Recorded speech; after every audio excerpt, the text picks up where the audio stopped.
Welcome to our channel. Today we how to set up customer segmentation in Keap for targeted outreach. Quick tutorial step by step clearly. Start by logging into your Keap account. Navigate to the Marketing tab on the main dashboard. Select Customer Segmentation from the drop-down menu. Click on the Create a New Segment button to start. Give your segment a descriptive name that reflects its purpose. Choose the criteria for your segment. You can filter by tags, custom fields, or purchase history. If using tags, click Add Tag and select the relevant tags. For custom fields, click Add Field and choose the field you want to filter by. To filter by purchase history, select the Purchases option. Define the conditions for the purchases, such as product type or date range.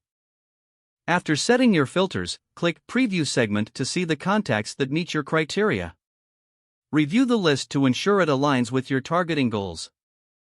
If satisfied, click Save Segment to store your configuration. You can now use this segment for targeted outreach campaigns. To set up a campaign, go to the Campaigns section and create a new one. Select the segment you just created as your target audience.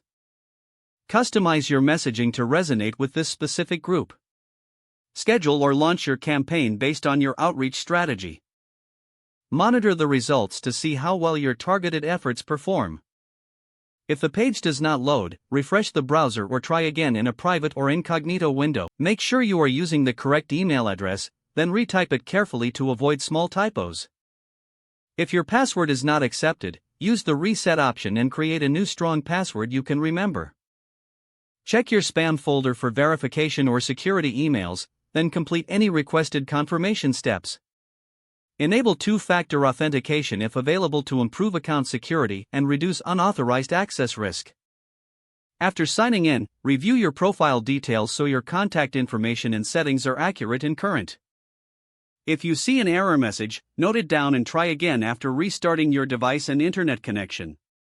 Log out when you finish, especially on shared devices, to keep your account and payment information secure. Don't forget to like this video and subscribe to our channel for more step-by-step tech guides.